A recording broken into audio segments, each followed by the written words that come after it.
फिलहाल ये तस्वीरें आपकी टीवी स्क्रीन पर महाराष्ट्र के deputy chief minister Ajit Pawar और साथ ही साथ उनकी धर्मपत्नी सुमित्रा पवार इस वक्त पूजा अर्चना करते हुए ऊपर वाले से आशीर्वाद लेते हुए, क्योंकि कल एक अहम दिन महाराष्ट्र के लिहाज से भी जहां पर होने वाले हैं चुनाव। और ऐसे में दिलचस्प ये कि इस बार बारामती से चुनाव लड़ रही हैं और सामने खुद उनकी देखिए किस तरीके से आप देखिए ननद होंगी, क्योंकि यहाँ पर सुप्रिया सुले के खिलाफ वो चुनाव लड़ रही हैं। बहुत दिलचस्प है चुनावी दंगल और ऐसे में ऊपर वाले का आशीर्वाद लेते हुए दोनों पति पत्नी, क्योंकि जब महाराष्ट्र की बात होती है तो बीते दिनों जिस तरीके से हमने सियासी उथल पुथल देखी महाराष्ट्र में, और एक तरीके से न केवल पार्टी में टूट हमने देखी बल्कि आप देखिए कि कैसे परिवार में टूट हो गई।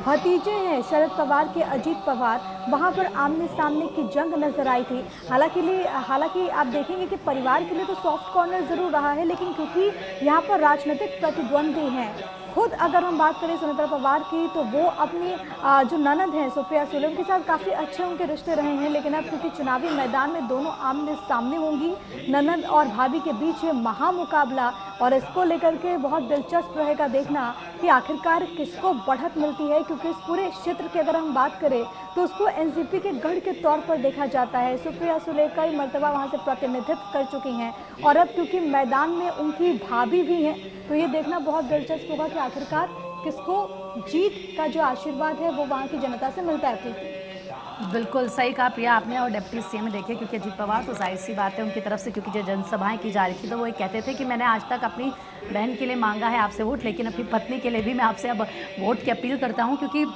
बारामती की जो लड़ाई है वो काफ़ी ज़्यादा दिलचस्प हो चुकी है और सबकी नज़रें कहीं ना कहीं अब यहाँ पर टिकी रहेगी कि कौन किसको पटकनी देता है। चलिए और अब आगे बढ़ेंगे, आपको इसी बीच महाराष्ट्र से बताएंगे बड़ी खबर। जलगांव में केमिकल फैक्ट्री में हुआ है बड़ा धमाका, एक की मौत हो गई है, 17 से ज्यादा मजदूर इसमें घायल बताए जा रहे हैं। शॉर्ट सर्किट से आग लगने की आशंका यहां पर है। आग लगने के बाद वहां पर अफरा तफरी का माहौल हो गया, चारों तरफ चीख पुकार मच गई। आप तस्वीरें देख सकते हैं, फैक्ट्री में जो लोग काम कर रहे थे आनन फानन में उनको निकालने की वहां पर होड़ मच गई। इस कारण वहां भगदड़ जैसी स्थिति हो गई। आग लगने के साथ फैक्ट्री के अंदर धमाके हो रहे थे और वजह यही थी कि लोगों में दहशत और भी ज्यादा फंस गई थी। आपको बता दें कि जो लोग हैं 20 से 22 लोग आग की चपेट में आए हैं। 9 की स्थिति फिलहाल गंभीर इसमें बताई जा रही है। कंपनी की ओर से जानकारी दी गई कि शॉर्ट सर्किट की वजह से आग यहां पर लगी। फिलहाल आग पर काबू पाने की यहां पर कोशिश की गई। तस्वीर आपकी टीवी स्क्रीन पर, अंदाजा आप लगा सकते हैं कि कितनी भीषण ये आग है और कितना उठता ये ऊंचा उठता धुआं, काला गुबार आप देख सकते हैं। आगे बढ़ेंगे। छत्तीसगढ़ में सुरक्षा बलों ने अब तक के सबसे बड़े एनकाउंटर को अंजाम दिया। कांकेर में 29 नक्सलियों को मुठभेड़ में ढेर किया गया, भारी मात्रा में हथियार को जब्त किया गया है। अमित शाह ने सेना को बधाई दी। तस्वीरें भी आपकी टीवी स्क्रीन पर, क्योंकि अब तक के इसे सबसे बड़े एनकाउंटर के तौर पर देखा जा रहा है। बीते दिनों तस्वीरें भी सामने आई थी, 29 नक्सली मुठभेड़ में ढेर हुए हैं। हालांकि एक लंबा वक्त इस पूरे ऑपरेशन में आप देखिए कि ऑपरेशन की शुरुआत होती है और 20 घंटे से ज़्यादा ये जो पूरा ऑपरेशन था वो वहाँ पर चल रहा था और इस दौरान एक बड़ी सफलता मिली है। सबसे बड़ी बात है कि छत्तीसगढ़ के इस पूरे इलाके में आप देखेंगे लगातार वहाँ पर जो सुरक्षा बल है, वहाँ पर जो हमारी टीमें हैं वो मुस्तैदी के साथ सक्रिय नज़र आती हैं और पूरी तरीके से नक्सलवाद उन्मूलन को लेकर के वहाँ पर ये टीमें अलग अलग जगहों पर ऑपरेशंस को अंजाम देती हैं। और इससे जुड़ी हुई जो तस्वीरें हैं जो कि इस वक्त सोशल मीडिया पर छाई हुई हैं, ये भी आप देख सकते हैं। ये पूरा वीडियो बाकायदा जो सामने आया है, जहाँ पर किस तरीके से एनकाउंटर में 29 नक्सलियों को ढेर किया गया है। हालांकि इससे पहले भी कई सारे ऐसे ऑपरेशंस हुए हैं, लेकिन छत्तीसगढ़ के गठन के बाद ये अब तक का सबसे बड़ा नक्सल के खिलाफ ऑपरेशन है, जिसमें एक बड़ी सफलता हासिल हुई। इस दौरान हथियार को बरामद किया गया है, डेटोनेटर्स मिले हैं, इसके अलावा कुछ दस्तावेज मिले हैं, वहाँ पर नक्सल सामग्रियाँ मिली हैं। अब आगे भी इस पूरे इलाके में ऑपरेशन तो ऐसे जारी रहेंगे, लेकिन इसके बाद केंद्रीय गृह मंत्री अमित शाह ने सेना को बधाई दी। वहाँ पर जो सुरक्षाकर्मी थे जो कि लगातार अपनी ड्यूटी में मुस्तैद रहते हैं, उनको भी उन्होंने बधाई दी है। ये तस्वीरें इस वक्त आपकी टीवी स्क्रीन पर। छत्तीसगढ़ से 29 नक्सली मुठभेड़ में मार दिए गए। और प्रिया देखिए, इस साल की अगर बात करें तो इसी पूरे क्षेत्र की बात करें तो 79 ऐसे नक्सली हैं जिनको ढेर किया गया। ये तो 29 का आंकड़ा, इससे पहले कुछ दिनों पहले आपको याद होगा 13 और नक्सलियों को ढेर किया गया था। बिल्कुल, और उसके बाद एक और ये ऑपरेशन महिमा आगे बढ़ते हैं। जेएमएम नेता अंतु तिर्की गिरफ्तार रहा। ईडी ने जेएमएम नेता की रिमांड मांगी है और आज इस पूरे मामले को लेकर सुनवाई भी होने वाली है। ईडी एक्शन मोड में लगातार नजर आ रही है। जेएमएम नेता अंतु तिर्की अरेस्ट और ईडी ने अंतु तिर्की की 7 दिन की रिमांड मांगी, ऐसी खबर मिल रही, जिसका जिक्र आज अखबारों में भी किया गया है। और ईडी की तरफ से रिमांड जो मांगी गई है उस पर आज सुनवाई होगी। तो देखिए, जमीन घोटाला ये पूरा मामला जिसको लेकर अंतु तिर्की की मुश्किलें फिलहाल बढ़ चुकी है, क्योंकि ईडी की तरफ से एक बड़ा एक्शन लिया गया। दूसरी तरफ जो पूर्व सीएम रहे हैं झारखंड के हेमंत सोरेन, उनको भी जमीन घोटाले में ही ईडी की तरफ से पहले अरेस्ट किया गया और उनकी मुश्किलें एक के बाद एक बढ़ती चली गई। और अब इस कड़ी में अंतु तिर्की का नाम आ रहा है। कुछ और सहयोगी भी बताए जा रहे हैं जिन्हें कल गिरफ्तार किया गया। आगे बढ़ते हैं, बात अहमदाबाद की करेंगे। अहमदाबाद वडोदरा एक्सप्रेसवे पर भीषण हादसा हुआ है। ट्रेलर में घुसी तेज रफ्तार कार, हादसे में 10 लोगों की मौत की ये दुखद खबर इस वक्त मिल रही है। दरअसल ट्रेलर में घुसी है तेज रफ्तार कार, यानी कि कार की स्पीड बहुत ज्यादा थी, इस वजह से ये भीषण टक्कर हो गई है।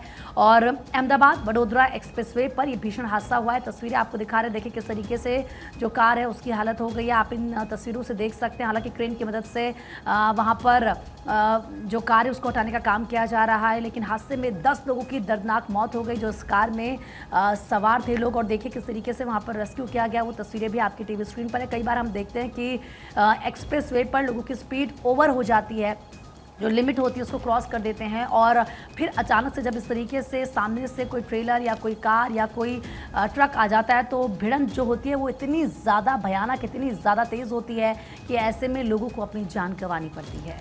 फिलहाल खबरों में आगे बढ़ते बात यूपी के सहारनपुर की, जहां पर प्रियंका गांधी ने 2 किलोमीटर लंबा रोड शो किया। कांग्रेस के कैंडिडेट यहां से हैं इमरान मसूद, उन्हीं के पक्ष में यहां पर प्रियंका गांधी रोड शो करते हुए नजर आई। वोट की अपील उन्होंने की। और मेरे पास इस वक्त नव भारत है और नव भारत ने यहाँ पर एक तस्वीर को जगह दी है जिसमें प्रियंका गांधी नजर आएंगे, इमरान मसूद उनके ठीक बगल में है। सहारनपुर में उन्होंने रोड शो किया और कांग्रेस की महासचिव प्रियंका गांधी वाड्रा पहले चरण में आखिरी दिन यूपी में चुनाव प्रचार में कूदी हूँ, लेकिन पूरी तरीके से लय में नजर आई। भावनात्मक तौर पर महिलाओं से जुड़ने का उन्होंने दाव चला, मुस्लिम महिलाओं को साधने की उन्होंने कोशिश की और कई बातों का जिक्र उन्होंने किया, क्योंकि कल प्रचार प्रसार का आखिरी रोज था।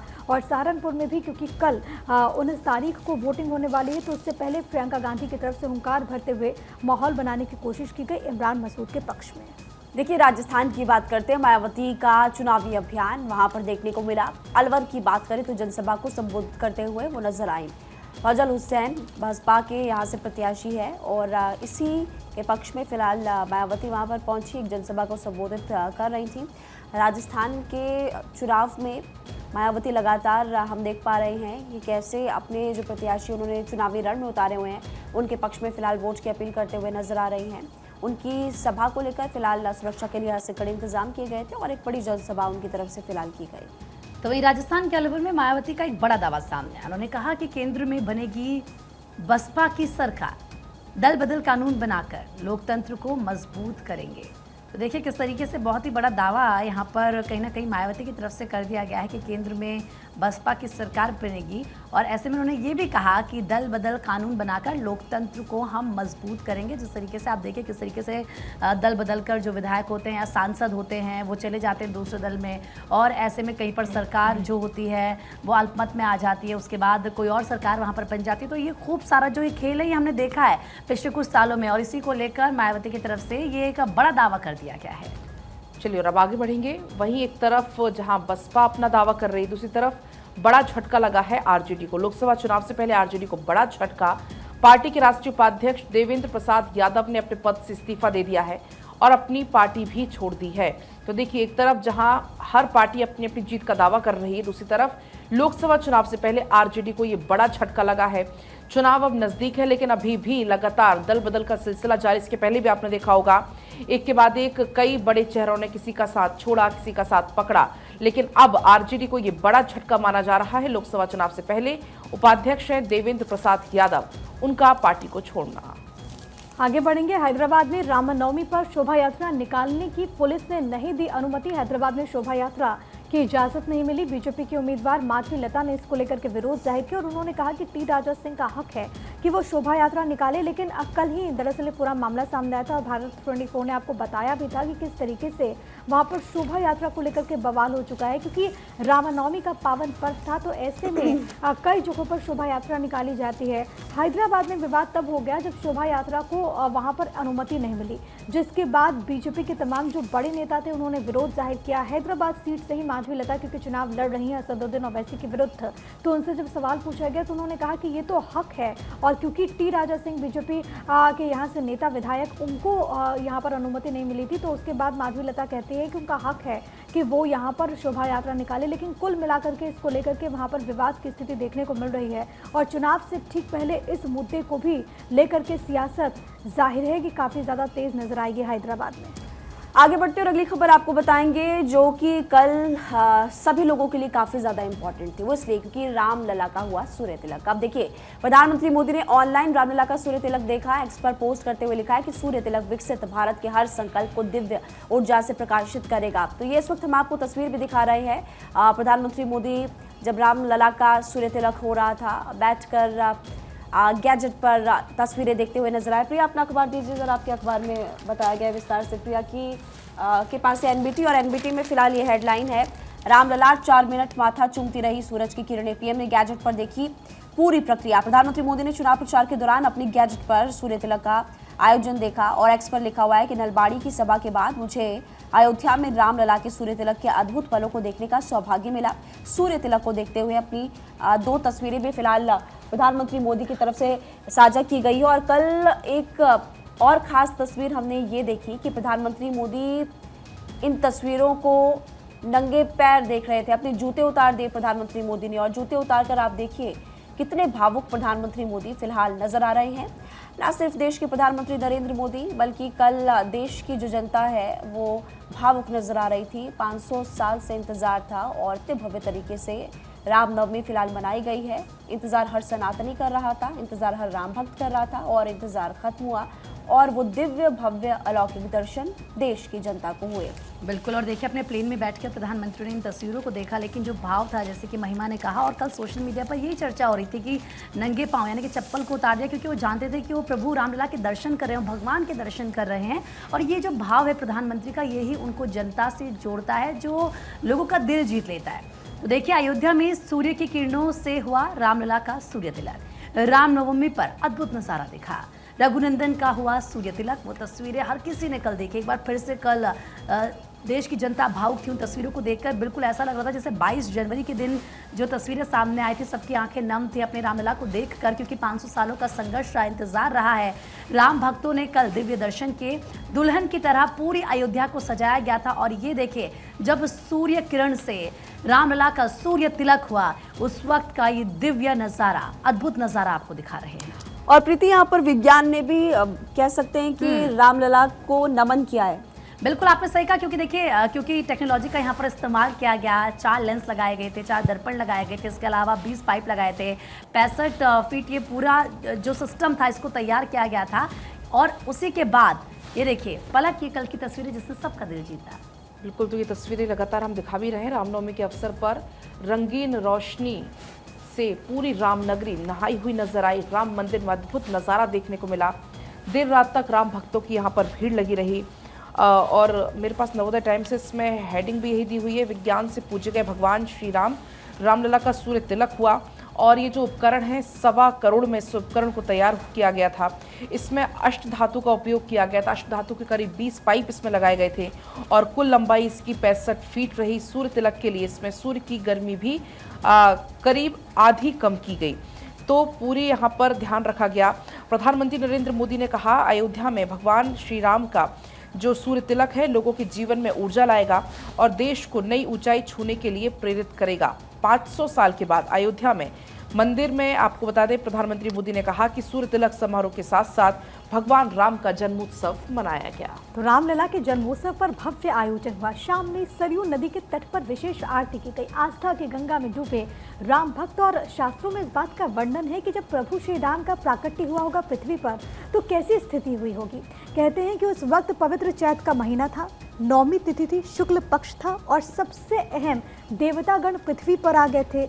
ना ज़्यादा सुबह का वक्त था, ना ज़्यादा रात, दोपहर का मध्य वक्त हुआ करता था और उस वक्त सरयू में पावन धाराएं बह रही थी और मानो त्रेता युग एक बार फिर से जीवंत हो उठा जब रामलला कल पृथ्वी पर पुनः अवतरित हुए। इस तरीके से कहा जा रहा था। आप देख सकते हैं इन तस्वीरों में कि किस तरीके से वहाँ पर विशेष आरती की गई और सबसे बड़ी बात कि प्रभु श्री राम का जन्म सूर्यवंशी कुल में हुआ और ऐसा संयोग था और ये आध्यात्म और विज्ञान का संयोग था कि वहाँ पर खुद सूर्य ने प्रभु के ललाट चूमे, वहाँ पर सूर्य तिलक किया।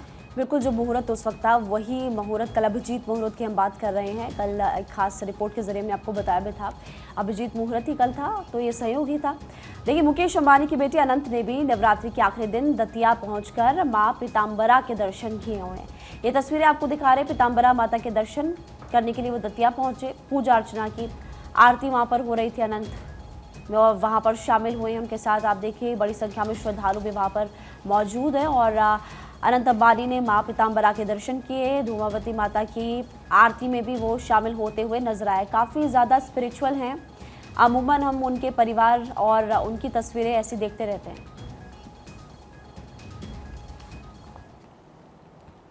आगे बढ़ते हैं। कोर्ट में आज कौन कौन से केसेस हैं वो आपको बता देते हैं। ईवीएम वीवीपैट मामले पर सुप्रीम कोर्ट में सुनवाई। जस्टिस संजीव खन्ना व दीपांकर दत्ता की बेंच इस पूरे मामले पर सुनवाई करेंगे। दिल्ली शराब घोटाले से जुड़ा मनी लॉन्ड्रिंग का भी मामला है। सीएम केजरीवाल की शुगर लेवल की नियमित जांच की मांग की गई है। मांग को लेकर दायर केजरीवाल के अर्जी पर रावत रेवेन्यू कोर्ट में सुनवाई होगी। तो वहीं तीसरा केस आपको बता दें, बृजभूषण शरण सिंह के खिलाफ यौन उत्पीड़न का ये मामला है। बृजभूषण के खिलाफ आरोप तय करने पर आदेश, रावत रेवेन्यू कोर्ट सुनाएगा फैसला। चौथा केस कौन सा है ये भी आप जान लीजिए। दिल्ली वक्फ बोर्ड भर्ती से जुड़ा मनी लॉन्ड्रिंग का पूरा मामला। आप विधायक अमानतुल्लाह खान के खिलाफ ईडी की अर्जी है।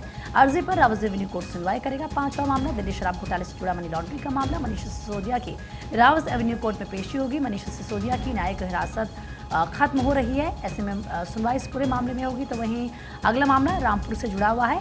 अब्दुल्ला के 2 पैन कार्ड मामले में सुनवाई होगी एमपी एमएलए मजिस्ट्रेट कोर्ट में, क्योंकि ये पूरा मामला चल रहा है। तो वहीं पूर्व सीएम हेमंत सोरेन के खिलाफ ईडी के कंप्लेंट केस पर सुनवाई होगी। शाही ईदगाह मस्जिद विवाद पर हिंदू पक्ष ने वक्फ पर सवाल उठाए। शाही ईदगाह मस्जिद को हटाने की मांग करने वाले मुकदमे की स्थिरता को चुनौती देने वाली याचिका पर सुनवाई होगी। तो ये वो केस हैं जिन पर आज कोर्ट में सुनवाई होनी है।